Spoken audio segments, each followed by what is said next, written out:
Bismillahirrahmanirrahim. So today's topic is Introduction to Qualitative Research. Last class में हमने बात की थी क्वांटिटेटिव रिसर्च पे, उसमें फर्दर भी हम चीज़ें आगे पढ़ेंगे फिर इंशाल्लाह। आज हम क्वांटिटेटिव और क्वालिटेटिव रिसर्च पे बात करते हैं। तो क्वालिटेटिव रिसर्च डेफिनेशन ऑलरेडी हम लास्ट क्लास में इस पे बात की थी, फर्दर हम आज एक्सप्लोर कर रहे हैं। फिर इसके टाइप्स है, इससे पहले इनके कुछ और टर्मिनोलॉजीज है, तो साथ साथ इस पे भी हम बात करेंगे। क्वालिटेटिव रिसर्च, जैसे लास्ट क्लास में हमने इसके बारे में पढ़ा था, ये is a systematic and subjective approach. ठीक है, ये सब्जेक्टिव अप्रोच होता है। जैसे क्वांटिटेटिव में हमने कहा था कि quantitative research is an objective approach, लेकिन क्वालिटेटिव जो है ये सब्जेक्टिव अप्रोच है, यानी इसमें हम लोगों से इनके एक्सपीरियंसेस के बारे में पूछते हैं, फीलिंग के बारे में पूछते हैं। It is used to describe life experiences and give them meaning. तो इसमें देखिए लाइफ एक्सपीरियंसेस, लाइफ एक्सपीरियंसेस वो हम ऑब्जर्व नहीं कर सकते। जैसे क्वांटिटेटिव में हम चीज़ों को ऑब्जर्व करते हैं, क्वालिटेटिव में ये हमें लोग बताएंगे। So that is why it is a subjective approach. Qualitative research is rooted in the naturalistic paradigm.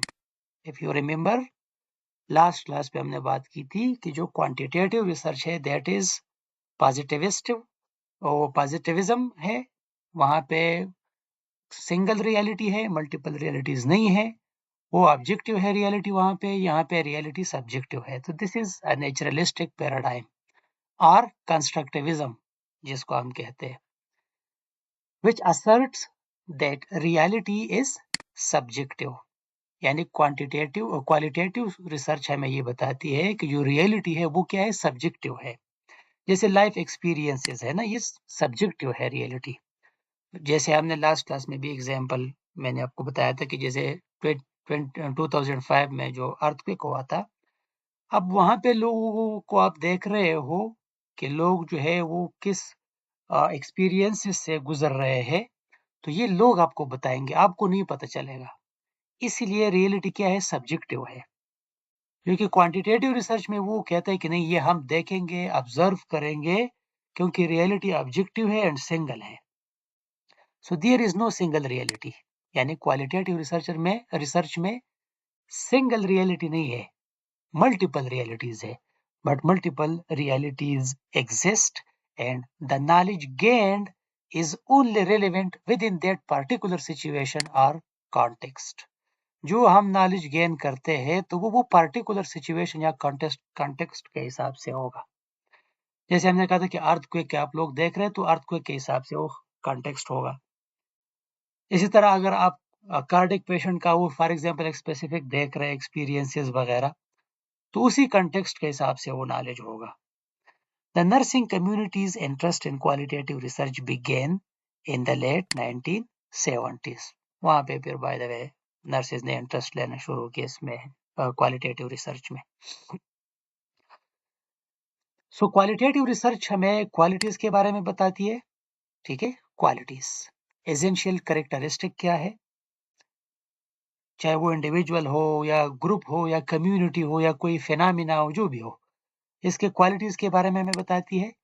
Essential characteristic और एट्रीब्यूट्स, ये इंडिविजुअल का भी, एक बंदे के, जो एक बंदे की क्वालिटीज है, या एक ग्रुप की क्वालिटीज है कलेक्टिवली, या एक फिनोमेना है।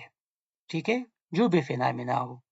फॉर एग्जांपल एक फिनोमेना है हार्ट अटैक जिन लोगों को होता है, मायोकार्डियल इन्फार्क्शन, तो post myocardial infarction living experience जो है वो क्या है, या लाइफ एक्सपीरियंसेस क्या है एक पेशेंट का, दिस इज अ फिनोमेना। अब उसमें हम एक पेशेंट का जो है वो लाइफ एक्सपीरियंसेस देखना चाहते हैं, that is qualitative research. Basic और essential nature of a person, group और फिनोमेना, इसके बारे में हमें बताती है। Words are important. ठीक है, जो वर्ड्स है क्वालिटेटिव रिसर्च में ये इंपॉर्टेंट है। जैसे क्वांटिटेटिव रिसर्च में मैंने आपको बताया था कि वहां पे नंबर्स मैटर, स्टैटिस्टिक हम देखते हैं ना, वहां पे स्कोर्स होते हैं, परसेंटेजेस होते हैं। यहाँ पे वर्ड्स होते हैं, अल्फाज। are important in qualitative research and mathematics are to quantitative research. तो quantitative research में फिर numbers होते हैं, mathematics. ये steps होते हैं जो क्वालिटेटिव रिसर्च हम कैसे शुरू करेंगे, फिर क्वांटिटेटिव के भी हम आगे स्टेप्स पढ़ेंगे. ये जस्ट स्टेप्स है और फिर नेक्स्ट यूनिट्स में हम एक एक स्टेप्स जो है वो इस पे एक एक स्टेप पे फर्दर एक एक चैप्टर है कि किस तरह हम जो है वो, जैसे फॉर एग्जांपल एक रिसर्च प्रॉब्लम को कैसे आइडेंटिफाई करते हैं, फिर इसके लिए हमने लिटरेचर रिव्यू करना है तो लिटरेचर रिव्यू पे अलग यूनिट है कि कैसे हम लिटरेचर को रिव्यू करेंगे. लेकिन स्टेप्स क्या है, प्रोसेस क्या है अगर हम क्वालिटेटिव रिसर्च कंडक्ट करना चाहते हैं. So the first step is identification of researchers world view. ठीक है, रिसर्चर्स वर्ल्ड व्यू क्या है, एक फिनोमिना के बारे में, एक पर्सन के बारे में, कम्युनिटी एक ग्रुप के बारे में रिसर्चर वर्ल्ड व्यू क्या है. फॉर एग्जांपल आप देख रहे हो कि जो मायोकार्डियल इन्फार्क्शन के पेशेंट है, ये लोग जब इनका हम यहाँ पे हॉस्पिटल से डिस्चार्ज करते हैं तो ये आपका अपना वर्ल्ड व्यू है as a researcher, as a nurse, कि पेशेंट जो है यहाँ पे इस तरह का फील करता है, डिप्रेसिव फील करता है, एपेथेटिक फील करता है, एनहेडोनिक होता है, लॉस ऑफ इंटरेस्ट होता है पेशेंट में, होपलेसनेस होता है पेशेंट में. ये आपका अपना एक वर्ल्ड व्यू है as a researcher, objective world view है फिलहाल. तो यहीं से चीजें शुरू होगी, क्योंकि जब आप अपना एक वर्ल्ड व्यू बनाएंगे तो फिर जाके आप रिसर्च करेंगे और फिर आप personal experience of the patient या जो ग्रुप है, कम्युनिटी जो भी है, इस केस में आप फिर उसी स्पेसिफिक ग्रुप जो है मायोकार्डियल इन्फार्क्शन का, उन्हीं का आप एक्सपीरियंस देखेंगे. सेकंड स्टेप में ये कि प्रॉब्लम आइडेंटिफिकेशन है. ठीक है, आप जो प्रॉब्लम को आइडेंटिफाई करते हो, जैसे मायोकार्डियल इन्फार्क्शन है, इसके बाद आपने देखना है कि लोग जो है वो किस तरह कोप करते हैं with myocardial, post myocardial infarction, जो स्टेंटिंग होती है, लोगों को स्टेंट लगते हैं. Literature review. थर्ड स्टेप क्या है, अब प्रॉब्लम आपको पता चल गया कि डिप्रेशन होता है या एंजाइटी होती है पोस्ट मायोकार्डिक पेशेंट में. तो अब आप देखना चाहते हो कि जो एक्सपीरियंसेस है वो वाकई इस तरह है कि जो एंजाइटी को लीड करते हैं. सो लिटरेचर रिव्यू. अब आप देखते हो लिटरेचर इस पे कि लिटरेचर में बात हुई है इस पे कि नहीं, कि जिन लोगों में मायोकार्डियल इन्फार्क्शन होता है और बाद में इनमें इस तरह के मसले होते हैं या नहीं, उनका एक्सपीरियंसेस क्या होता है. जो लोग एंजियोप्लास्टी से या एंजियोग्राफी से गुजरते हैं, उनकी जो है वो फिर क्या फीलिंग होती है पोस्ट ऑपरेशन. तो इस पे आप लिटरेचर को देखते हो कि लिटरेचर में इस पे क्या कहते हैं, स्टडीज ऑलरेडी कंडक्ट हुई है कि नहीं, इस पे रिसर्च हुई है कि नहीं. So clarification research question can go after data analysis. यानी इसमें ये होता है कि आपको क्लैरिफिकेशन मिलता है कि अच्छा, जो मैं सोच रहा हूँ इस पे इतने टॉपिक्स, इस टॉपिक पे इतने जो है वो रिसर्च हुई है ऑलरेडी, ये चीजें जो है ऑलरेडी रिसर्च में अवेलेबल है और यहाँ पे ये गैप्स है, ब्रिज है, वो गैप्स है, तो इसको मैंने ब्रिज करना है. And identification of research design. इसके बाद आप एक रिसर्च डिजाइन को आइडेंटिफाई करते हो. क्वांटिटेटिव में आगे फर्दर जब हम जाएंगे तो जैसे वहाँ के डिजाइन मैंने बताया था आपको कि हम कौन सा डिजाइन लेंगे, डिस्क्रिप्टिव लेंगे वहाँ पे, फिर वहाँ पे क्रॉस सेक्शनल इसी में यूज करेंगे या लॉन्गिट्यूडनल यूज करेंगे. तो डिपेंड करता है कि कौन सा डिजाइन आप ले रहे हो. या जैसे फॉर एग्जांपल आप रिलेशन देख रहे हो, कंपैरिजन देख रहे हो टू वेरिएबल के दरमियान, या आप कॉज एंड इफेक्ट स्टडीज कर रहे हो जो लेवल 3 स्टडीज है, क्वाज़ी एक्सपेरिमेंटल. तो ये डिपेंड करता है कि आप जो प्रॉब्लम है और आपका जो क्वेश्चन है, असल में वो क्वेश्चन से पता चलता है कि आप आगे जाके क्वालिटेटिव की तरफ जा रहे हो या क्वांटिटेटिव की तरफ जा रहे हो. तो इसलिए फिर आप डिजाइन जो है इसके लिए आइडेंटिफाई करते हो कि डिजाइन में यहाँ पे कौन सा डिजाइन अप्लाई करूंगा. स्टेप 4 में और स्टेप 5 में आप क्या करते हो, स्टेप 5 में आप करते हो कि identification and selection of data sources. ठीक है, जो डेटा सोर्सेज है यानी आप कहाँ से जो है ना आइडेंटिफाई करेंगे जो अपना प्रॉब्लम है. जैसे फॉर एग्जांपल आपका अगर पॉपुलेशन जिसको हम कहते हैं, वहाँ से फिर सैंपल को सेलेक्ट करते हैं, तो स्टडी सेटिंग को हम देखते हैं कि कहाँ से जो है ना हमें पेशेंट्स मिलेंगे, किस एरिया में मिलेंगे. तो ये आपका डेटा सोर्स होता है ना, जहाँ से आपने डेटा कलेक्ट करना होता है पेशेंट से. जैसे फॉर एग्जांपल अगर मायोकार्डियल इन्फार्क्शन के वो है पेशेंट्स है तो आप जिस हॉस्पिटल में काम कर रहे हो, जिस सिटी में आप काम कर रहे हो, for example you are working in Islamabad, तो वहाँ पे आप जो मेजर हॉस्पिटल्स है फॉर एग्जांपल वो आपके लिए जैसे शिफा इंटरनेशनल हो गया, पिम्स हॉस्पिटल, कलसूम इंटरनेशनल, इस तरह Ali medical complex and so on. तो ये आपके लिए ना वो आप देख रहे हो कि यहाँ पे जो है सेटिंग है, यहाँ लोग आते हैं कार्डिक पेशेंट्स, और इनका जो है वो फिर प्रोसीजर होता है, एंजियोप्लास्टी, एंजियोग्राफी, और लोग डिस्चार्ज होते हैं। तो वहीं से आप लोगों को वो ट्रेस करते हो और जाते हो फिर। अब जब आपको ये पता चल जाए कि अच्छा यहाँ से मैंने अपने जो पार्टिसिपेंट है यहीं से सेलेक्ट करना है, तो स्टेप 6 में आप क्या करते हो, identification and selection of data collection methods and instrument. अब मुझे ये तो पता चल गया कि यहाँ पे मुझे लोग मिलेंगे जो पार्टिकुलर फिनोमिना है इसके। अब इनसे मैं डेटा कैसे लूंगा? तो इनके लिए फिर आप अपना जो भी टूल होता है, डेटा कलेक्शन टूल्स, आगे जब इस यूनिट पे हम पहुंचेंगे तो तफसील से इस पे हम बात करेंगे। तो वो डेटा कलेक्शन टूल आपके पास होना चाहिए, इंस्ट्रूमेंट आपके पास होना चाहिए। अगर आप इंटरव्यू करना चाहते हो, सर्वे करना चाहते हो, या क्वेश्चनियर जो भी आपका वो रेडी होना चाहिए। तो इसका फिर आपको पता है अगर क्वांटिटेटिव है तो वहाँ पे हमने बात की थी कि यूजुअली वैलिडिटी और कंसिस्टेंसी जो है वो हम देखते हैं वहाँ पे कि वो ठीक है या नहीं है, जो क्वेश्चनियर आपका होता है या जो टूल आप यूज कर रहे हो। स्टेप 7 में ये है कि डेटा एनालिसिस, जो डेटा आप कलेक्ट करते हो आप इसका आप एनालिसिस करेंगे। तो क्वालिटेटिव में ये थोड़ा सा फिर यूज है कि आपने इसका जो एनालिसिस आप करेंगे, तो क्वांटिटेटिव में मैंने आपको बताया था कि वो स्टेटिस्टिकल एनालिसिस होता है ज्यादातर, क्योंकि वहां पे आप टेस्ट अप्लाई करते हो, टी टेस्ट हो गया, एनोवा हो गया, क्योंकि वो parametric and non parametric test आते हैं वहां पे, का स्क्वायर है और फिर जी, बहुत सारे टेस्ट है वहां पे। लेकिन क्वालिटेटिव में ये होता है कि मैंने आपको कहा था कि जो डेटा एनालिसिस होता है या तो थीमेटिक होता है और या यहाँ पे यानी इंटरप्रिटेशन होता है, इंटरप्रिटेटिव टाइप। तो यहाँ पे जो भी पेशेंट हमें बताता है तो हम इसको इंटरप्रेट करते हैं कि इसका ये मतलब है। तो जैसे क्रेडिबिलिटी होती है ना, बाद में फिर हम जब कंफर्म करते हैं पेशेंट से कि अच्छा आपने ये बताया था तो आपका ये मतलब है, यानी मैंने इस तरह लिखा, ये मतलब है आपका। तो ये डेटा एनालिसिस फिर हम करेंगे। तो ये एक पूरा प्लान हम बनाते हैं कि हम डेटा एनालिसिस फिर इस तरह करेंगे। एंड स्टेप 8 में ये होता है कि आइडेंटिफिकेशन ऑफ फ्यूचर डायरेक्शंस। जो आप डेटा एनालिसिस करते हो तो इससे आपका पास एक कंक्लूजन आएगा, और तो फिर फ्यूचर डायरेक्शन क्या है आगे रिसर्च को हम पढ़ेंगे कि वो ट्रांसफेरेबिलिटी वगैरह चीजें वो हम देखेंगे। तो ये वो स्टेप्स है जो 8 स्टेप है। सबसे पहले हम identification of researchers world view. Researcher world view क्या है, यानी फॉर एग्जांपल एक बंदा जो है वो पॉजिटिविस्ट है या नेचुरलिस्ट है, तो यहाँ से पता चलेगा कि ये क्वालिटेटिव स्टडी की तरफ जा रहा है या क्वांटिटेटिव। तो हमारे नर्सिस है वो ज्यादातर इनका आपको पता है नेचुरलिस्टिक होते हैं, वो कहते हैं कि नहीं मल्टीपल रियलिटीज है। जो डॉक्टर्स होते हैं वो यूजुअली कॉमनली वो पॉजिटिविस्ट होते हैं। इसका मतलब नहीं कि ये एक अच्छा है और दूसरा बुरा है, दोनों अच्छे हैं। एंड सम जो है ना वो पोस्ट पॉजिटिविस्ट भी होता है और मिक्स भी होते हैं, क्योंकि पॉजिटिविस्ट भी होते हैं कुछ लोग, फिर नेचुरलिस्ट भी होते हैं। सो इसमें ये नहीं है कि एक ठीक है एक गलत है, दोनों का अपना एक वर्ल्ड व्यू है। एक बंदा कहते हैं कि रियलिटी एक ही है, सिंपल है।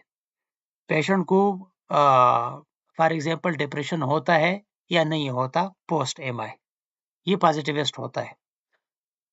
जो नेचुरलिस्ट व्यू है या कंस्ट्रक्टिविस्ट होता है वो कहते हैं कि नहीं ये डिप्रेशन जब होता है तो इसके पीछे क्या राज है, क्यों होता है।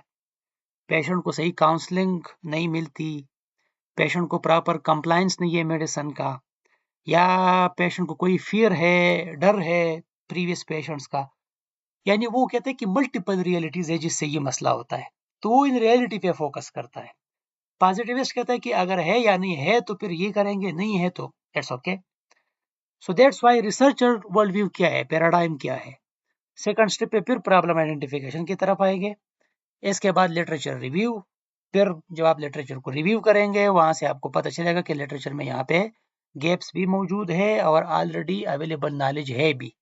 तो लिटरेचर में हमें पता चलता है कि क्या ऑलरेडी है स्टडी पे और क्या नहीं है, और कौन से गैप्स है जिस पे मैं काम करूं, इसको मैं ब्रिज करूं।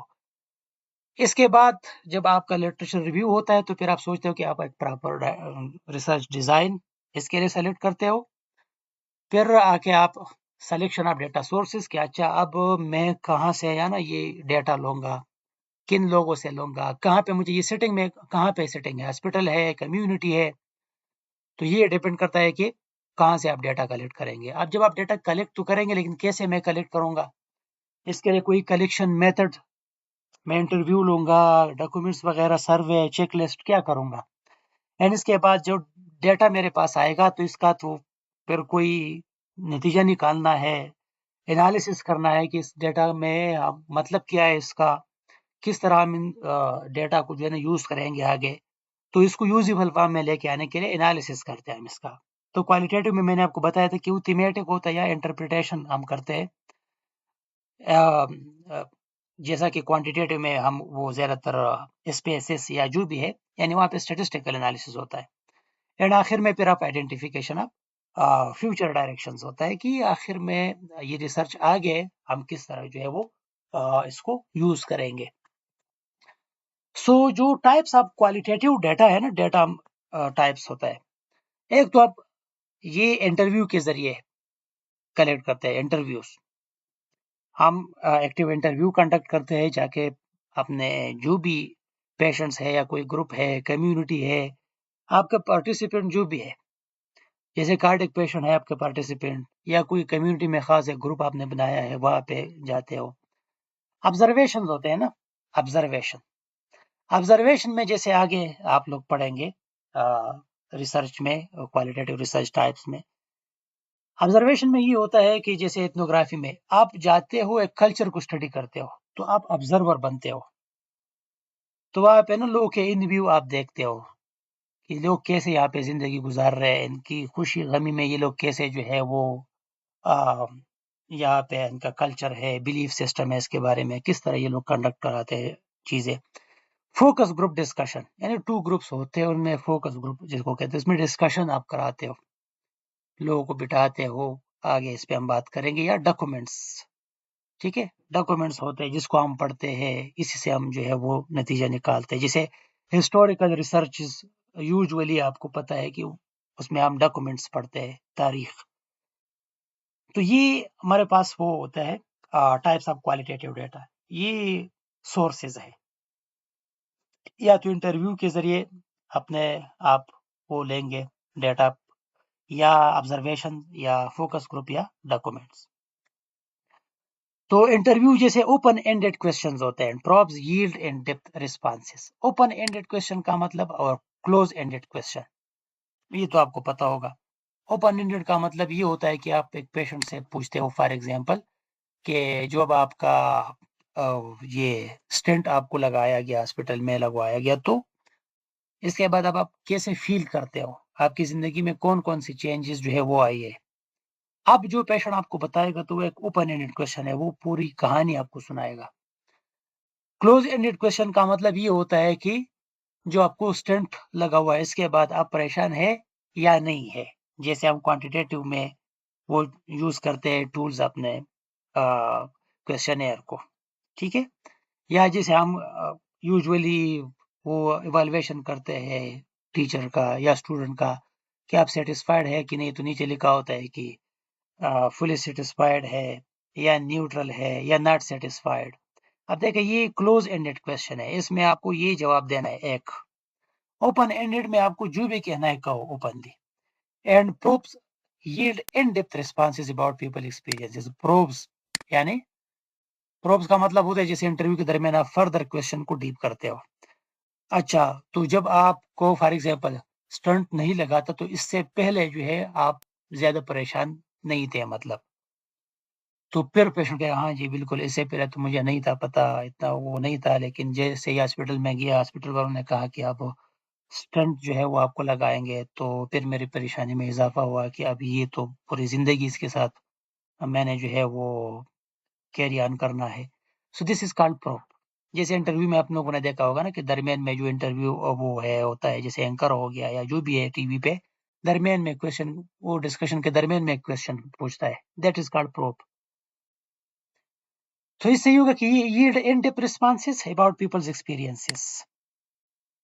तो लोग इसको जो in-depth response है अपने experience के बारे में वो बताएंगे, opinions बताएंगे, perception क्या है participant का, feelings and knowledge क्या है, ये सब कुछ वो बताते हैं एक open ended question में। तो इंटरव्यू ये है इसके लिए एक, जो आपका डेटा सोर्स है, पेशेंट है, पार्टिसिपेंट जहां से भी है, उनसे एक तरीका ये है डेटा कलेक्शन का कि आप इंटरव्यू करें इनको।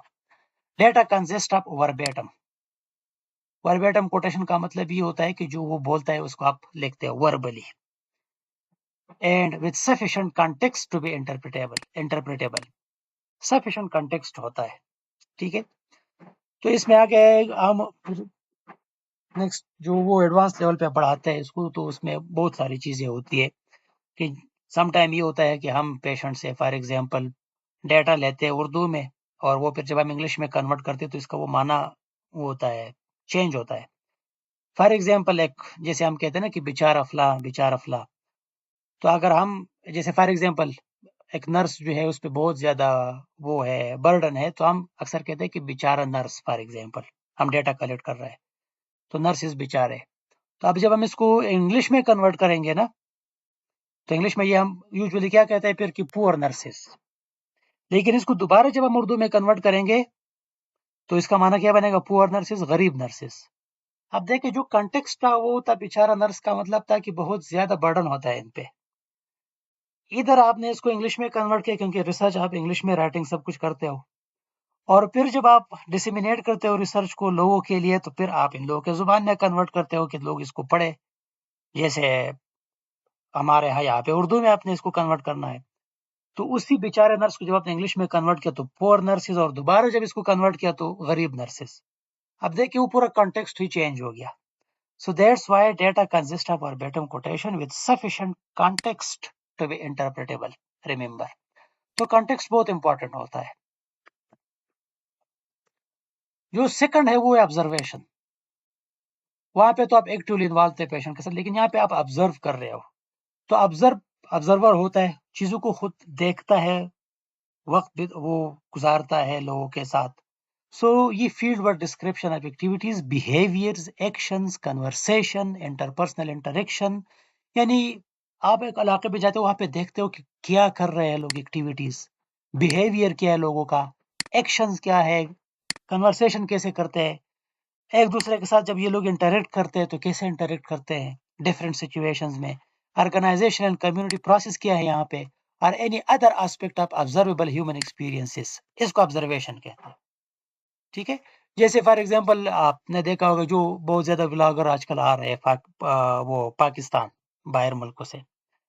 अब जब वो आता है ना तो मीडिया में एक परसेप्शन बना हुआ होता है ना कि पाकिस्तान या अफगानिस्तान में जो है ना लोग इस तरह के हैं, यहाँ पे अमन नहीं है, यहाँ पे लोग जो है ना वो एक नेगेटिव जो पोर्ट्रे किया गया है वेस्टर्न मीडिया में।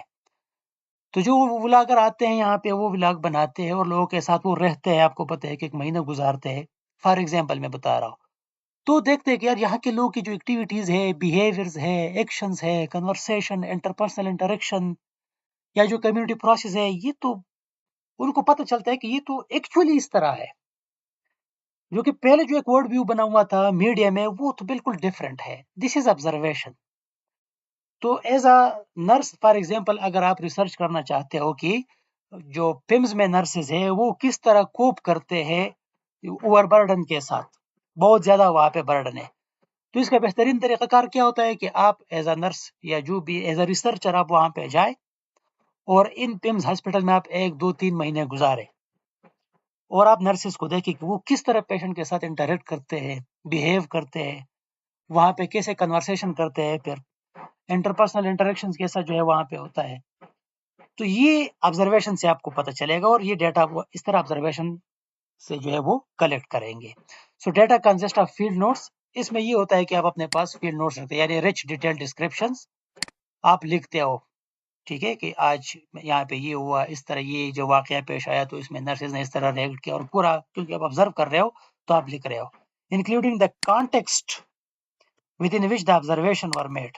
कॉन्टेक्स्ट बहुत इंपॉर्टेंट है, क्योंकि कॉन्टेक्स्ट इसलिए क्योंकि समटाइम जैसे ना हम कहते हैं कि यार आप बहुत अजीब इंसान हो, और यार ये बहुत अजीब इंसान है, अब ये दोनों कॉन्टेक्स्ट में आप लेते हो, बहुत अजीब इंसान हो, यानी यार ये ऐसा नहीं होना चाहिए था, आप गलत कर रहे हो, और समटाइम यार ये बहुत अजीब इंसान है, यानी बहुत अच्छा इंसान है, हर कोई तो इस तरह जो है ना वो नहीं करता, लेकिन ये तो बहुत अच्छा इंसान है, लोगों का बहुत हेल्प करता है।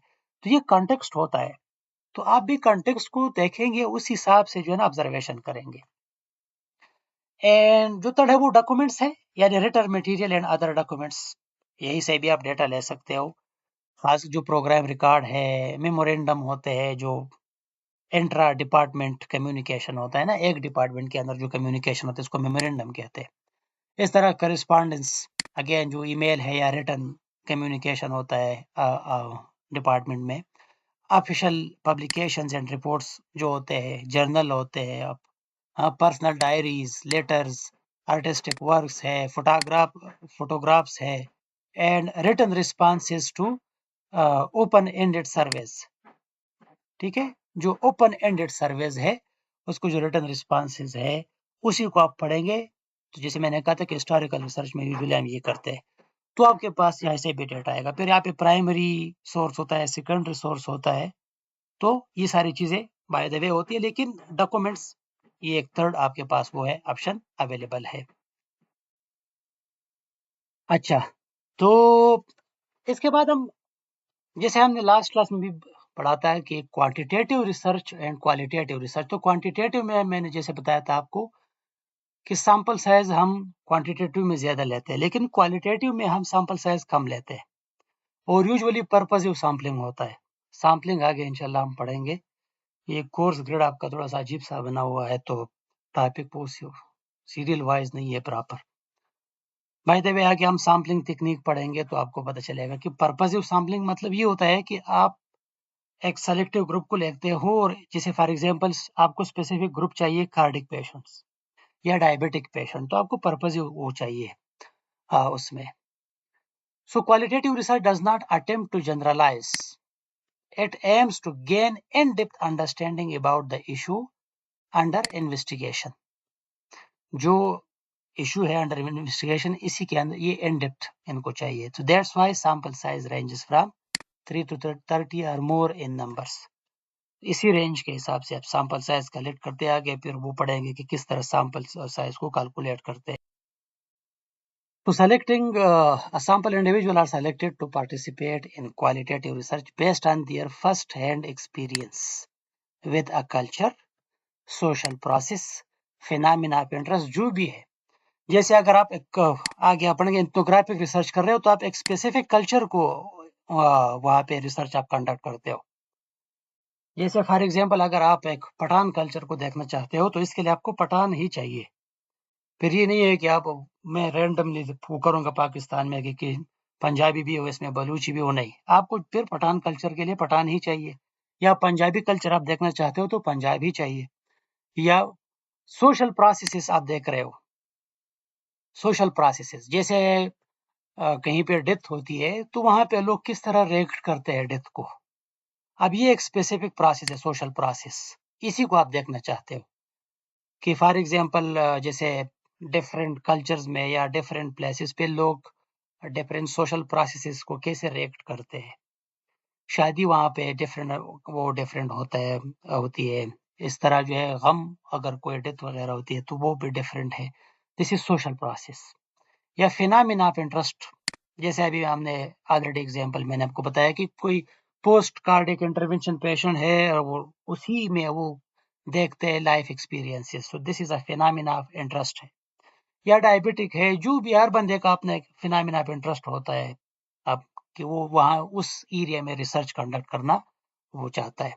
Example, the researcher interested in post RN second year nursing class experiences, यानी मैं फॉर एग्जाम्पल एक रिसर्चर और मैं इंटरेस्टेड हूँ कि मैं ये जो आपकी क्लास है सेकंड ईयर, ठीक है, वो लर्निंग नर्सिंग रिसर्च जो है उसके एक्सपीरियंसेस देख लो, यानी he should interview them to obtain a clear understanding of the phenomena.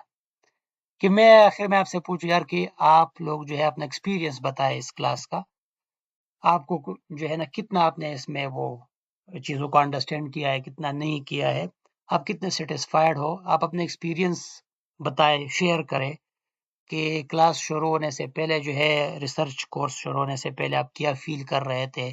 जब कोर्स शुरू हुआ तो आप क्या फ़ील कर रहे हो? और जब कोर्स ख़त्म हो गया तो अब फ़ॉर एग्ज़ाम्पल आप कैसे फ़ील कर रहे हो? कितना आप लोगों ने लर्न कर चुके हैं, कितना नहीं?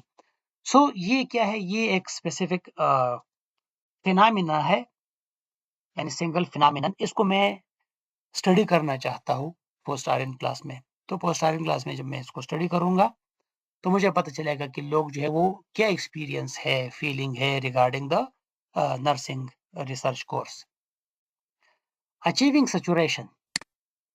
आज जब हम रिसर्च करते हैं ना सम टाइम, तो सैचुरेशन अचीव जब होता है तो फिर फर्दर वहाँ पे टाइम वेस्ट नहीं करना चाहिए, ठीक है? फॉर एग्ज़ाम्पल जैसे मैंने आपको क्लास में बताया कि आपके जो क्लास में मैंने 5 लोगों से पूछा, तो सिंपल वो जवाब जो दे रहे हैं, तो इनसे मैंने क्वेश्चन पूछे वही जवाब दे रहे हैं, तो फिर नेक्स्ट 5 लोगों से भी जब मैंने पूछा तो वो भी तकरीबन वही जवाबात दे रहे हैं। तो इसका मतलब है कि अब फर्दर न्यू कोई चीज़ नहीं है। लोग यहीं तक जो ये ग्रुप बता रहे हैं, वो दूसरे वाले भी बता रहे हैं, तीसरे वाले भी बता रहे हैं। इसका मतलब है कि सैचुरेशन हो गया है अब। फर्दर ज़रूरत नहीं है कि लोग हमें कुछ बताएँ। जैसे डायबिटीज़ के बारे में आप किसी से पूछते हो कि एक्सरसाइज़ इनको पता चल गया, फिर डाइट का भी इनको पता चल गया। तो जब आप दूसरे पार्टिसिपेंट के पास चले जाते हो, इनसे भी पूछते हो, वो भी आपको यही चीज़ें बता रहे हैं कि हाँ, एक्सरसाइज़ करना चाहिए, डाइट मैनेजमेंट है, तो ये सारी चीज़ें। अब इनको पता चल गया इन सब चीज़ों का। इसका मतलब ये कि अब कोई नई चीज़ यहाँ पे नहीं है। तो अब ये सैचुरेशन अचीव्ड हो गया है।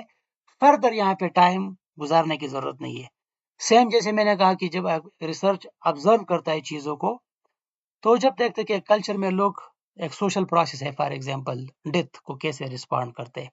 तो उसने जब देखा कि एक जगह पे जब डेथ हो गई तो लोग वहाँ पे क्या कर रहे थे, लोग फॉर एग्ज़ाम्पल कुछ लोग रो रहे थे, या फिर इनका ये होता था कि लोग जमा हो रहे थे, वो खुदाई हो रही थी कब्र की, और फिर जनाज़ा फॉर एग्ज़ाम्पल हो गया, फिर जो सब दफ़न हो गया तो फिर लोग वापस आ गए, फिर लोग बैठ गए एक मख़सूस जगह पे, और वहाँ पे जो है ना लोग आते रहते और वहाँ पे लोग दुआ करते और फिर चले जाते। अब ये रिसर्चर ने जब ये वाला एक केस देख लिया तो फिर उसने देखा कि अच्छा दूसरा केस हो गया, एक और डेथ हो गई, फिर उसमें भी यही चीज़ें रिपीट हो रही है। फिर तीसरा, तो अब इनको पता चल गया कि अच्छा यहाँ पे अब फर्दर कोई नई चीज़ मिलने वाली नहीं है। यानी जब डेथ हो जाती है तो इसमें यही प्रोसेस है और यही रिपीट होता है। इसको कहते हैं सैचुरेशन। तो फर्दर फिर इस पे ना ज़्यादा टाइम वेस्ट करने की ज़रूरत नहीं है। एक the most important thing is rigor. Rigor हमें बताता है कि जो आपका रिसर्च है आपकी, तो ये स्ट्रेंथ एंड क्वालिटी बताता है हमें कि जो आपकी रिसर्च है इसकी स्ट्रेंथ क्या है। आ गया जैसे ना क्रेडिबिलिटी क्या है, इसकी क्रेडिबिलिटी है कि नहीं, and quality in the data है कि नहीं। ये बहुत इंपॉर्टेंट है। यानी एक रिसर्चर खुद से ना जैसे 20 में रिसर्च करता है, या खुद से वो क्वेश्चनर फिल करता है, और या डेटा खुद से वो बनाता है कि चलो ये सपोज करता है, सो क्वालिटी नहीं है, रिसर्च में रिगर नहीं है। तो ये जो स्ट्रेंथ है एंड रिगर या क्वालिटी एंड डेटा, ये बहुत इंपॉर्टेंट है। This is called rigor and rigor in research.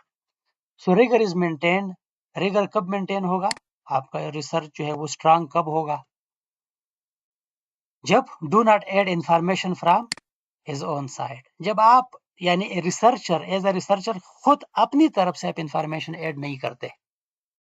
मेरे ख्याल में मुझे ऐसे लगता है, जहां तक मैं सोचता हूँ, आप इन चीजों को जब अपने रिसर्च में लेके आते हो तो ये आप ब्रैकेटिंग करते हो ना, हम कहते हैं ब्रैकेटिंग। रिसर्च को खुद अपना जो बायस है, वर्ड व्यू है, वो साइड पे रखना चाहिए और उसको देखना चाहिए कि एक्चुअली क्या हो रहा है। सो इसीलिए ब्रैकेटिंग इंपॉर्टेंट है, आगे हम वो भी पढ़ेंगे। तो एक रिसर्च कब रिगरस होगा, जब उसमें एक रिसर्चर अपनी तरफ से इंफॉर्मेशन ऐड नहीं करता and do not change the data. वो डेटा को चेंज नहीं करता ना। सम टाइम ये होता है कि रिसर्चर को लगता है कि यार ये तो जो सिग्निफिकेंस यहाँ पे नहीं आएगा, तो डेटा को चेंज करते हैं, मैनिपुलेट करते हैं अपनी तरफ से कि यार इससे थोड़ा सा ये लगे कि ये बहुत अच्छी रिसर्च हुई है, और एक्चुअली डेटा इस तरह नहीं था। यानी एक्चुअल में जब उसने देखा कि लोग डिप्रेशन में नहीं थे पोस्ट मायोकार्डियल में, लोग कहते हैं कि अब हम बहुत अच्छे फील कर रहे हैं, पहले हम ज़्यादा परेशान थे, अब तो अच्छे फील कर रहे हैं, स्टंट हमारा जो है वो लगा है, अब हम जो है ना वो टेंशन फ्री हो गए हैं, अब हम मॉर्निंग थोड़ा सा वॉक भी करते हैं और हम दोस्तों के साथ बैठते भी हैं, अब लाइफ को ज़्यादा एंजॉय करते हैं। तो अब रिसर्चर कहता है यार मैं तो ये चाह रहा था कि ये कुछ नेगेटिव मेरे पास पॉइंट्स आ जाए, तो इसलिए वो डेटा को चेंज करते हैं कि नहीं, पेशेंट कह रहा था कि मैं परेशान हूँ, अब मेरे साथ क्या होगा। फॉर एग्जाम्पल मैं बता रहा हूँ, this is not a rigor, ठीक है, तो रिगरस नहीं होगा रिसर्च। सो डेटा को जैसा है वैसा ही आप पुट करेंगे। Do not delete or misinterpret the data by mixing his or her own views on it. यानी जो डेटा है उसको मिस इंटरप्रेट भी नहीं करना, आगे हम क्रेडिबिलिटी पे जाएंगे ना, और यानी खुद के व्यूज भी इसमें ऐड नहीं करो। जैसे आपको लगा ना कि यार मेरे ख्याल में इस यहाँ पे पेशेंट का या पार्टिसिपेंट का ये मतलब था, तो आपने मेरा ख्याल जो है ना इसको इम्पोज किया पेशेंट पे और इधर डेटा में आपने इसको एंटर किया। That is wrong.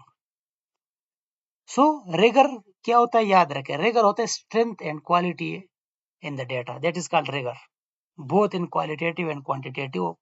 आपकी जो स्टडी है वो रिगरस होनी चाहिए, यानी वो स्ट्रांग होनी चाहिए, एक्चुअल स्टडी होनी चाहिए वो, यानी वो जो स्टडी है उसमें जो आपने डेटा कलेक्शन की है वो बिल्कुल एक्चुअल है, रिलायबल है, वैलिड है, ठीक है।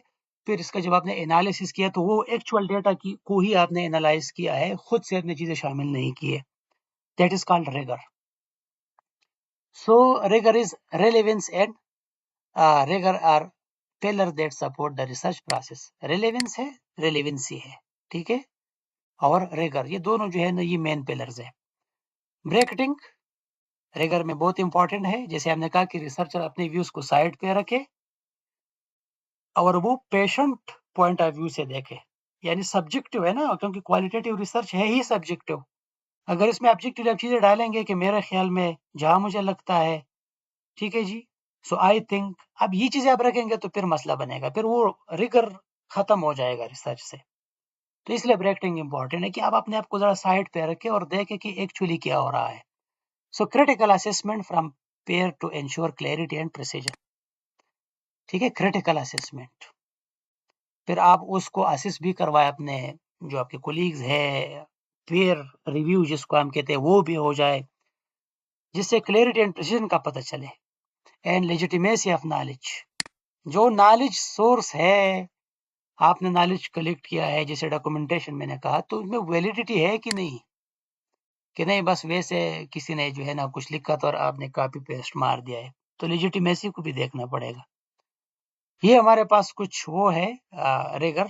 तो हम आगे इस पे अगर हम देखेंगे तो for example rigour in study, credibility, ठीक है, तो क्रेडिबिलिटी यहाँ भी एक्सप्लेन है अगर आप देखेंगे पूरा, यानी involves establishing whether the results are believable और नॉट, क्रेडिबल है कि नहीं, यानी ट्रुथ है कि नहीं, जो फाइंडिंग आई है आपके रिसर्च की वो ट्रू है कि नहीं। सो क्रेडिबिलिटी क्या है, the believability and accuracy of findings. It ensures that interpretation genuinely reflect what the study participants actually experienced rather than your own personal biases. Research का ना बायस का मतलब होता है कि रिसर्च का ना खुद वो रिसर्चर इन्वॉल्वमेंट नहीं है, रिसर्चर ने आपने खुद के व्यूज यहाँ पे इम्पोज नहीं किए, वो जो डेटा आपने इंटरप्रेट किया है और जो आपके पास रिजल्ट्स आए हैं वो एक्चुअल रिजल्ट्स ही है, जो पार्टिसिपेंट से आपने वो निकाले गए हैं वो results. It shows truth of the finding. असल में ना ये ट्रुथ होता है फाइंडिंग का, कि जो फाइंडिंग है आपकी इसमें ट्रुथ कितना है, दैट इज कॉल्ड क्रेडिबल। तो कब क्रेडिबल होगा, इसके लिए ये स्ट्रेटजीज है, ट्रायंगुलेशन होता है ना, ट्रायंगुलेशन। ट्रायंगुलेशन में क्या होता है कि आपने एक पर्सन से जो डेटा कलेक्ट किया है से फिर आप जाके ना वहाँ पे दूसरे पर्सन से भी कलेक्ट करते हो और फिर तीसरे से भी कलेक्ट करते हो, अब आप देखते हो कि सिमिलरिटी है या नहीं है, दिस इज कॉल्ड ट्रायंगुलेशन। तो जैसे फॉर एग्जांपल पोस्ट एमआई के पेशेंट में आपने एक पेशेंट से फिर दूसरे फिर तीसरे, तो ये मल्टीपल पेशेंट्स आ गए, तो ट्रायंगुलेशन है। सोर्सेज आ गए वहां पे आप देखेंगे।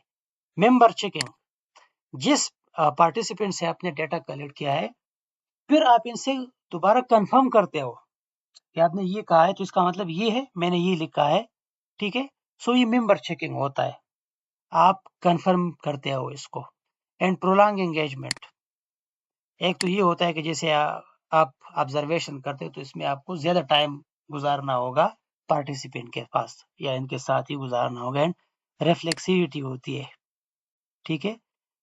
कि आप खुद की चीज़ें जो है ना आप देखें कि कहीं ऐसा तो नहीं है कि मैंने बायस यहाँ पे की हो। तो आप देखते हो कि मैंने खुद के अपनी चीज़ें तो नहीं इन्वॉल्व किए रिसर्च में। तो एक रिफ्लेक्सिविटी आप इसको भी देखेंगे कि बायसनेस ना हो, बायस्ड फ्री हो रिसर्च।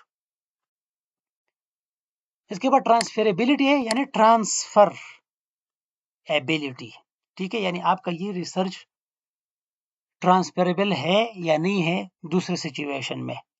यानी आपने एक रिसर्च की है और दूसरे लोग चाहते हैं कि यार फला जगह पे ये रिसर्च हुई है, क्यों नहीं इस रिसर्च को हम अपने सेटिंग में वो अप्लाई करें और यहाँ जो है इसके जो रिजल्ट्स है वो हमारे इंस्टीट्यूट में भी आ जाए। तो transferability means how well the findings can be applied or transferred to other similar situations, context or groups. ये जो फाइंडिंग आई है आपकी रिसर्च की, ये कैसे वो ट्रांसफर होंगे कि दूसरे सेटिंग में इसको हम अप्लाई कर सके। For example, imagine a study is conducted on a tech startup with 15 employees, यानी एक स्टडी कंडक्ट हुई, एक न्यू कंपनी है और वहां पे 15 employees है। It was found that allowing employees to work flexible hours and giving them a free, quiet room reduces burnout and increases productivity। यानी एक रिसर्च कंडक्ट हुई थी और इसमें फिर ये फाइंडिंग में आई कि जो एम्प्लॉय है इनको फ्लेक्सिबल आवर्स देते हैं यानी सख्ती नहीं करते and giving them a free quiet room reduce burnout, कि वहां पे जाके रिलैक्स हो जाए। तो जब उस कंपनी ने ये रिसर्च वहां पे कंडक्ट की तो इसका नतीजा क्या निकला? Increase is productivity.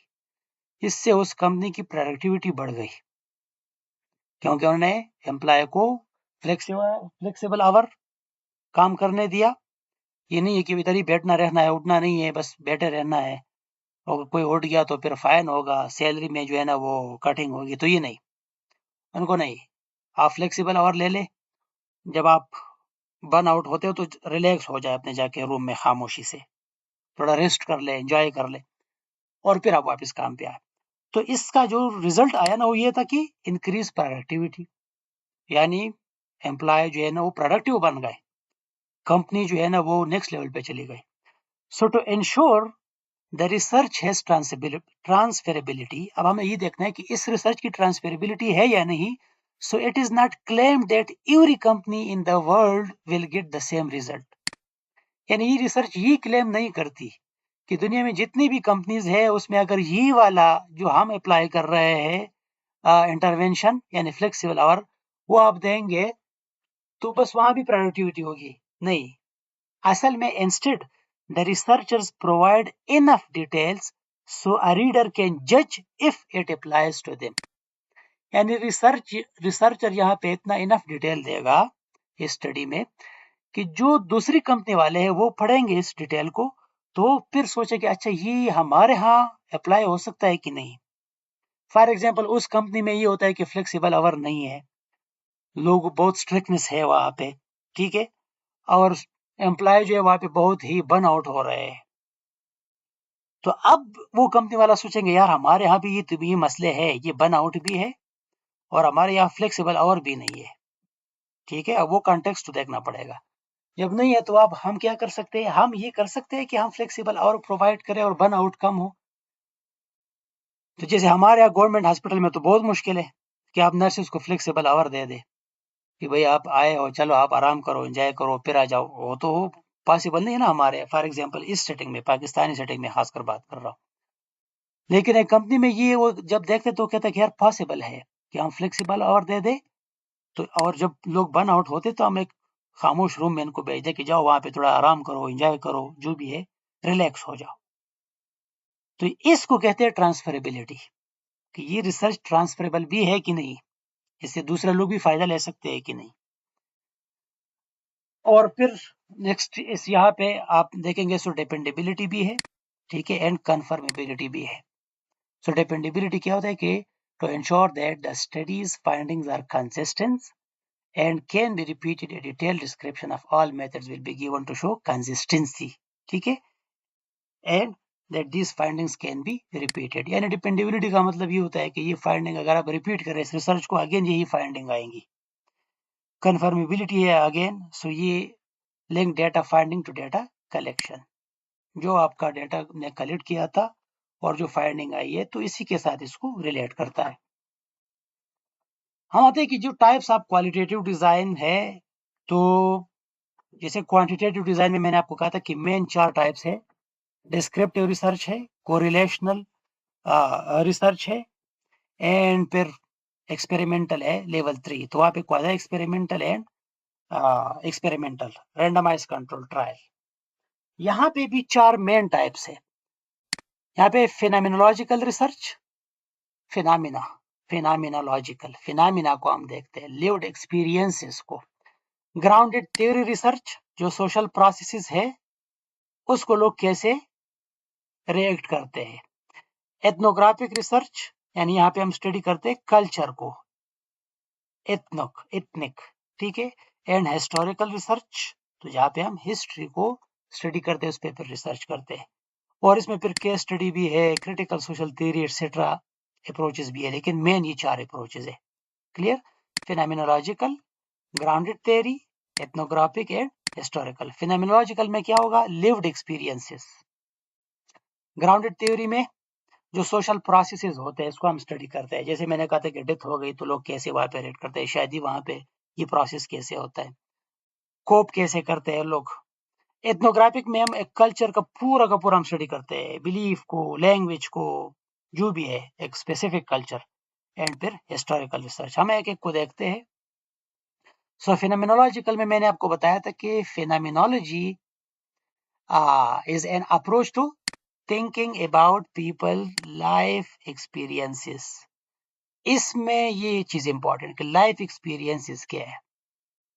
Phenomenological research, qualitative research आप करते हो और आप देखना चाहते हो कि लाइफ एक्सपीरियंसेस क्या है.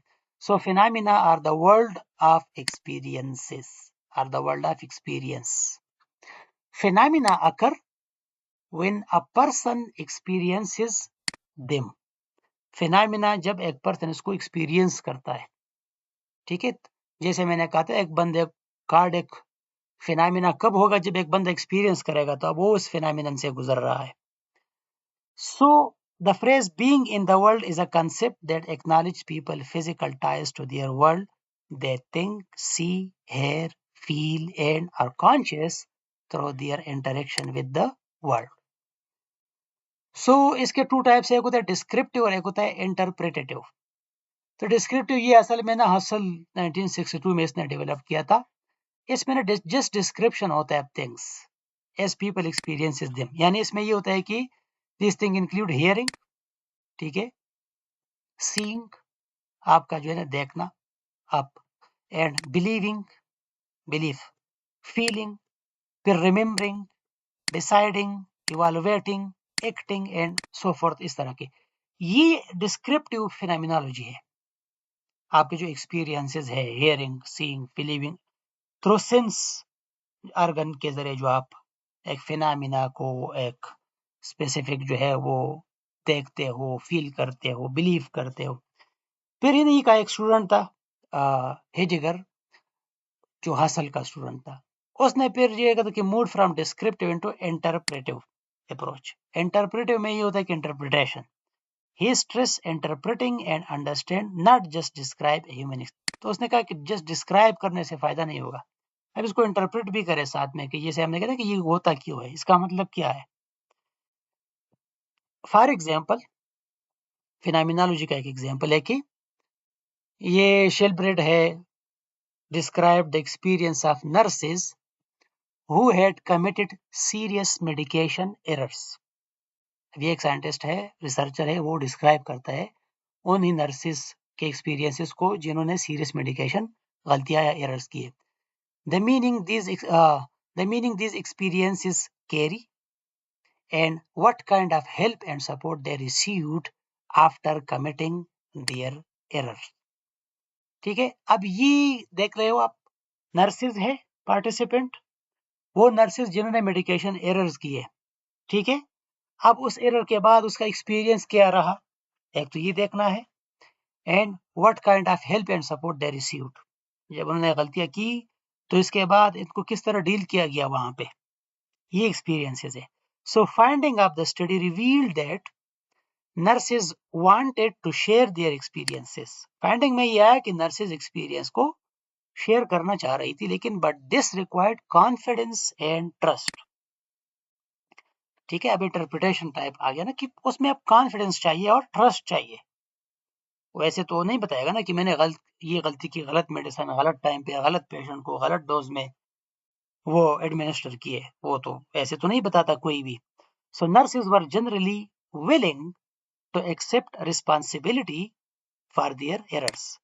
तो उसने कहा कि जब हमने जनरली, तो ये पता चल गया कि nurses were willing to accept responsibility for their errors, यानी nurses wanted to share their experiences, लेकिन कॉन्फिडेंस एंड ट्रस्ट इसके लिए चाहिए। तो ये एक लिव एक्सपीरियंसेस के बारे में फिनोमिनोलॉजी है। इसके बाद है ग्राउंडेड थ्योरी रिसर्च। सो ये रिसर्च अप्रोच है ग्राउंडेड थ्योरी। इसमें अब ग्राउंडेड थ्योरी का जब लफ्ज आया है तो इसका मतलब थ्योरी जनरेशन है।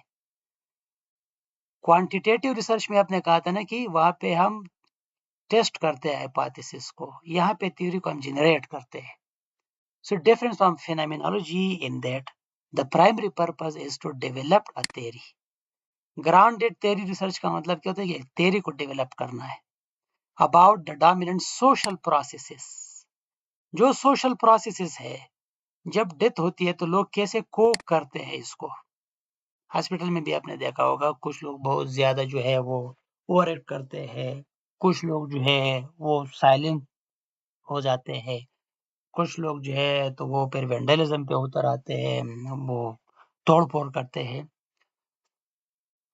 तो सोशल प्रोसेस है, जैसे ग्राउंडेड थ्योरी में अपने वो स्टेज वगैरह कॉपलर रास के देखेंगे डॉप द, कि पहले बंदा डिनाइल में होता है, फिर एक्सेप्टेंस, वो एंगर में आ जाता है, और इसके बाद बार्गेनिंग करता है, फिर डिप्रेशन, एंड आखिर में जाके वो एक्सेप्टेंस स्टेज पे। तो एक सोशल प्रोसेस है। अब इधर भी यही देख रहे होते हैं, rather than to describe particular phenomena. इधर डिस्क्रिप्शन नहीं होता फिनोमिना का, ठीक है। जैसे डेथ हो जाती है ना, तो वो यहाँ पे ये नहीं देखते कि भाई अब डेथ हो गई है तो आप कैसे फील कर रहे हो, वो एक्सपीरियंसेस नहीं देखना चाहते, वो सोशल प्रोसेस को देखना चाहते हैं कि जब डेथ हो जाती है यहाँ पे तो लोग कैसे इसको शुरू से लेके आखिर तक लेके जाते हैं। ठीक है, जैसे डेथ हो गई तो ऐसे दफन कफन दफन जनाजा, ये सब कुछ जो है ना, जनाजा हो गया, फिर कफन दफन हो गया, और फिर इसके बाद लोग बैठते हैं फॉर एग्जाम्पल। या शादी का आप ले ले, निकाह हो जाता है कहीं पे, फिर उसमें जैसे महार लिखा जाता है, और ये एक पूरा प्रोसेस होता है, फिर एक मौलवी शामिल होता है, फिर 2 गवाह हो जाते हैं। तो ये आप सोशल प्रोसेस है, ये चलता रहता है जैसे मुस्लिम कम्युनिटीज में। So the main purpose of using grounded theory approach is to explore social processes, हमें सोशल प्रोसेस के बारे में पता चले, with the goal of developing a theory. इसमें पर्पस क्या होता है, गोल क्या होता है रिसर्चर का, कि एक थ्योरी डेवलप की जाए किसी प्रोसेस के बारे में, एक सोशल प्रोसेस के बारे में। Unlike quantitative research, grounded theory does not begin with an existing theory, but rather generate theory.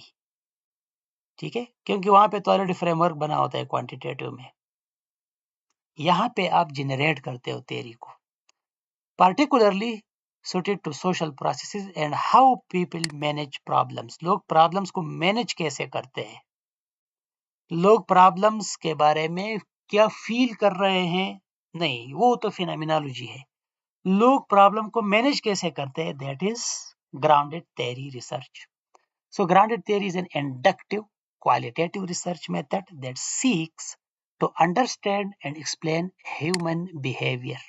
ठीक है, ह्यूमन बिहेवियर को, जैसे मैंने कहा ना, कोपिंग मैकेनिज्म है। So this design discover underlying social forces that shape human behaviour. तो remember, जहां भी आप ग्राउंडेड थ्योरी रिसर्च का नाम सुनेंगे तो उसमें थ्योरी ही आपके जहन में आनी चाहिए। अच्छा, इसका एम क्या है, थ्योरी डेवलपमेंट। इसमें हम क्या देखते हैं, इसमें हम सोशल प्रोसेसेस को देखते हैं। सोशल प्रोसेस में क्या होता है, ह्यूमन बिहेवियर को जांचना होता है कि जब डेथ हो जाती है तो लोग कैसे बिहेव करते हैं, कैसे एक्ट करते हैं, ठीक है। Unlike phenomenologists, granted theories seek to include all data sources that might contribute to theory development. So example grounded theory का अगर हम ले लें, research question for this approach might be how do children cope following death of a sibling. For example, जो children है इनका अगर कोई sibling जो है इसकी डेथ हो जाए तो वो बच्चे कैसे कोप करते हैं, ठीक है। इनके जो sibling है, हम उम्र है, भाई है, बहनें है, वो अगर फॉर एग्जांपल एक फौत हो जाए तो दूसरे बच्चे कैसे कोप करते हैं फिर सेपरेशन को। So in this example children as well as their parents and perhaps their school teacher would be interviewed. अब इस केस में आप देख रहे हो कि कैसे एक सोशल प्रोसेस है, एक सिबलिंग, एक बच्चा जो है वो फौत हो चुका है, अब दूसरे सिबलिंग कैसे रिएक्ट करते हैं। अब इस सोशल प्रोसेस को जानने के लिए आपने क्या करना होगा, एक तो एक बच्चों को भी देखना होगा, इनसे भी पूछना होगा, इन बच्चों के फिर पेरेंट्स से भी पूछना होगा आपको, एंड हो सकता है तो स्कूल टीचर को भी पता होगा। यानी ये अब वो लोग हैं, ग्राउंडेड थ्योरी है ना, बैकग्राउंड पे जो है ना, अब इन लोगों को पता होगा कि क्या चल रहा है। So the different concepts and pattern of coping that emerge from the analysis of the data will be then synthesized into a theory to serve as guide for further understanding or testing. अब जब इन लोगों से आप data collect करेंगे, फिर आप analysis करेंगे इसका, तो इस एनालिसिस को फिर आप सिंथेसाइज करेंगे एक थ्योरी में, और फर्दर उस ये थ्योरी ठीक है या नहीं है, क्योंकि ये तो थ्योरी है ना, इसको आप टेस्ट करेंगे फिर क्वांटिटेटिव रिसर्च में जाके। तो वहीं पे जब ये टेस्ट करेंगे और फिर ये सिग्निफिकेंट रिजल्ट्स आएंगे तो जो है ना ये थ्योरी आगे यूजेबल होगी।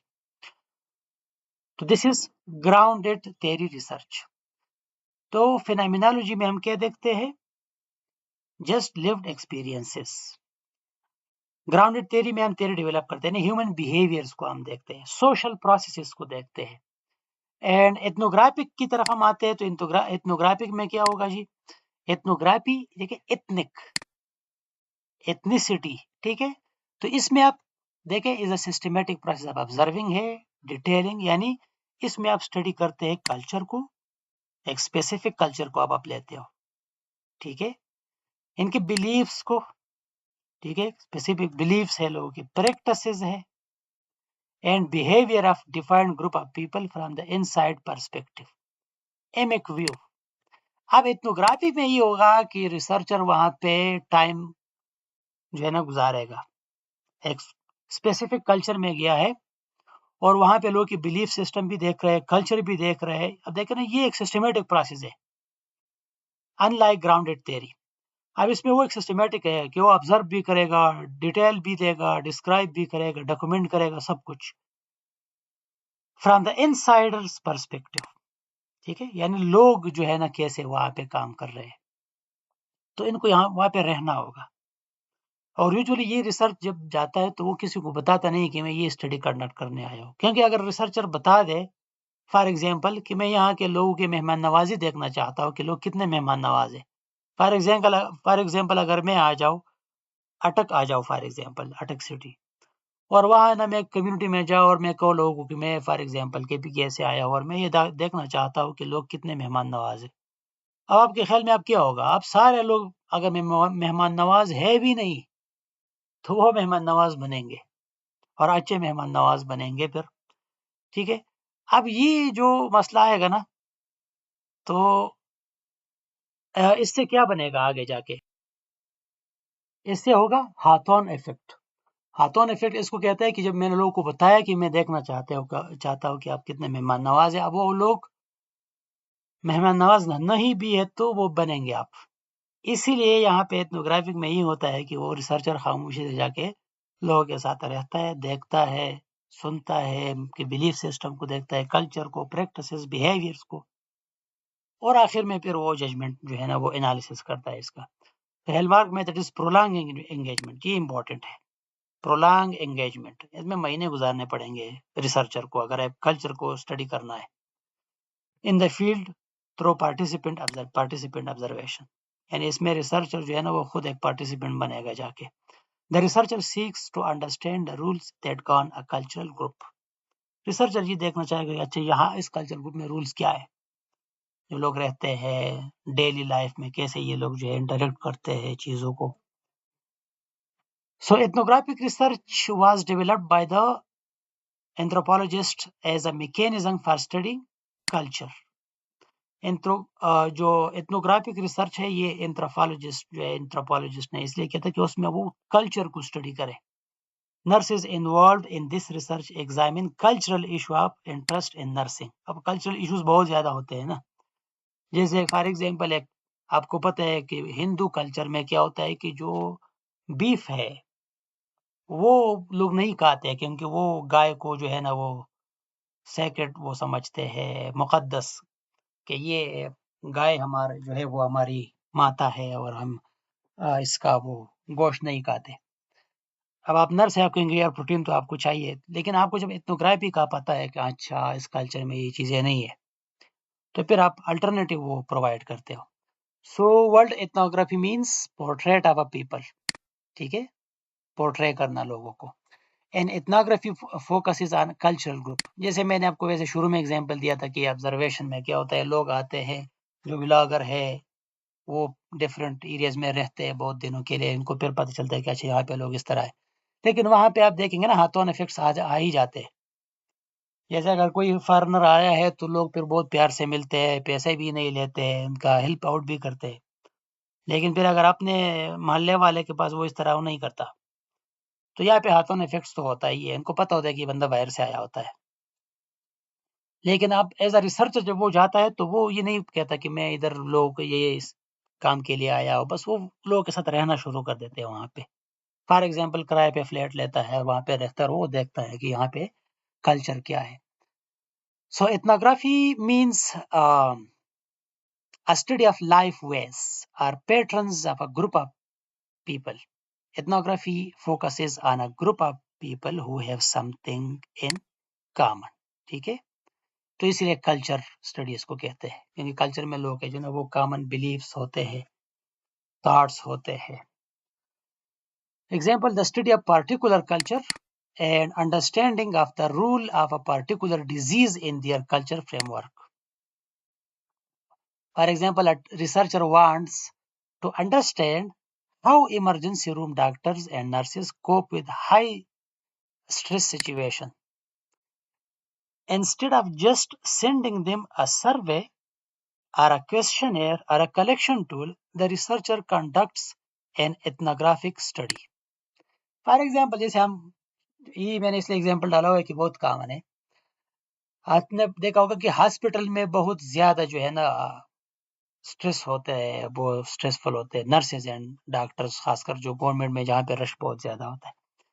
अब इसका बेहतर तरीका क्या है कि ये लोग वाकई जो है यहाँ पे हाई स्ट्रेस सिचुएशन है या नहीं है।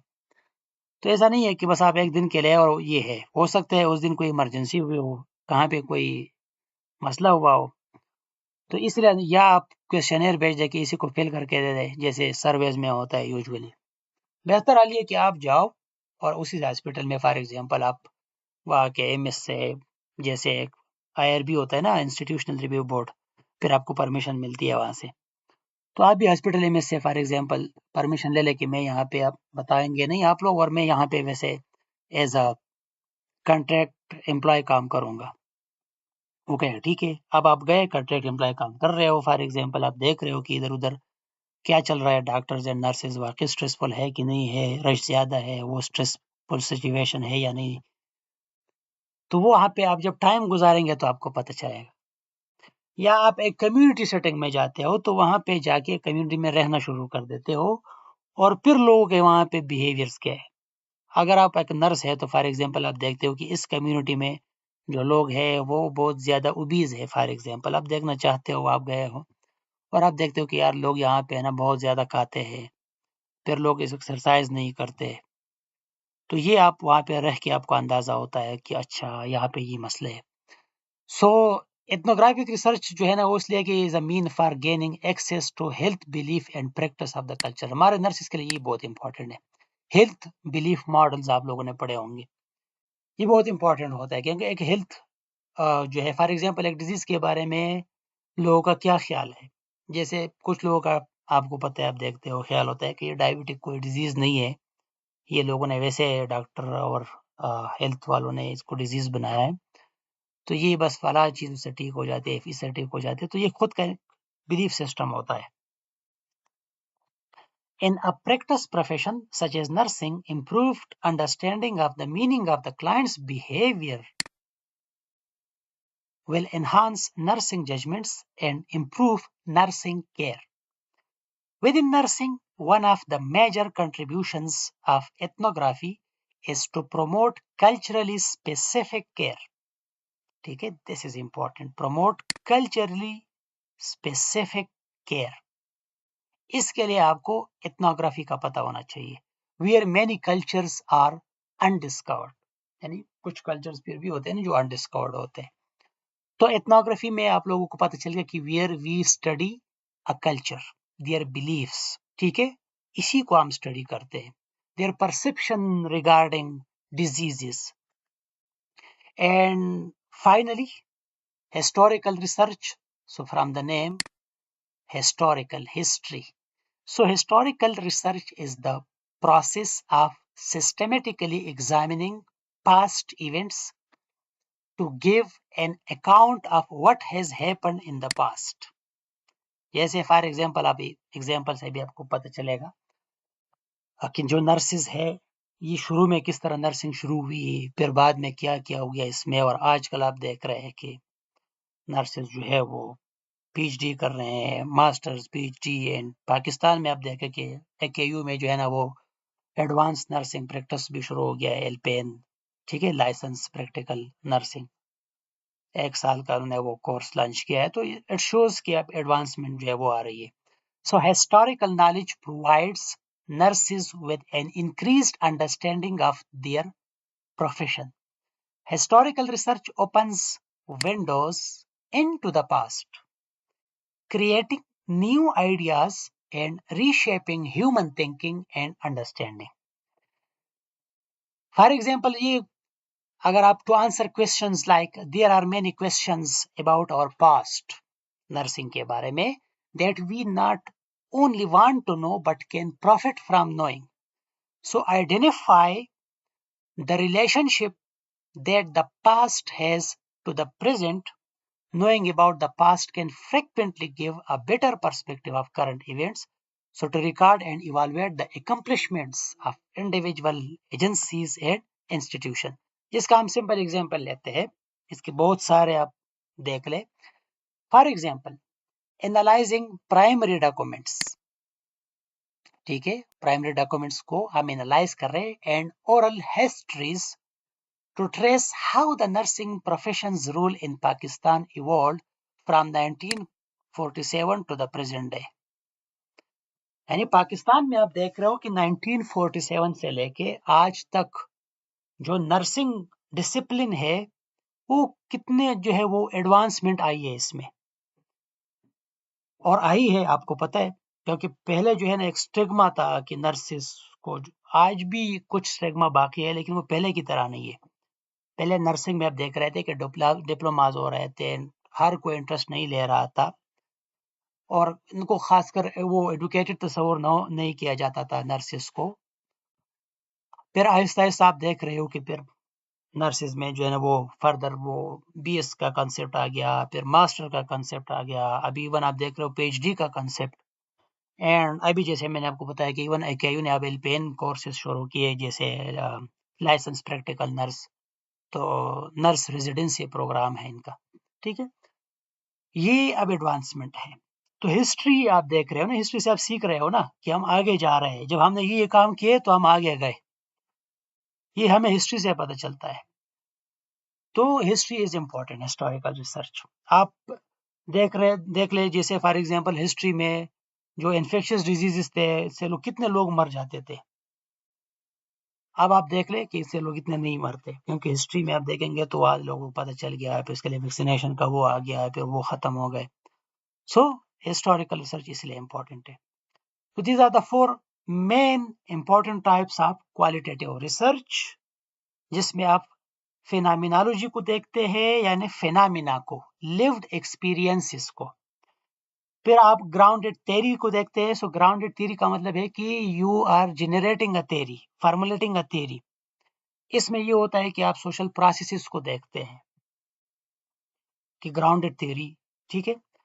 इसके बाद आप जो है वो एथनोग्राफी की तरफ आ गए। एथनोग्राफी में आप एक कल्चर को स्टडी करते हो, नॉट जस्ट बिहेवियर, क्योंकि आप ग्राउंडेड थ्योरी में बिहेवियर को स्टडी करते हो ना सिर्फ, लेकिन कल्चर में आप नॉट जस्ट बिहेवियर, आप पूरा का पूरा कल्चर ही जो है ना वो स्टडी करते हो एथनोग्राफी में।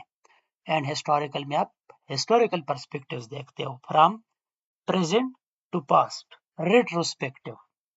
लास्ट क्लास में मैंने असाइनमेंट भी दी थी कि retrospective, prospective, cross sectional, longitudinal, वो। So historical research is from present to past. Clear? So these are the four main types. I hope कि आपको समझ आया होगा, and I expect from you all of you कि आप इस lecture को देखेंगे and जो questions होंगे उसको नोट करेंगे, and then you can ask in the group.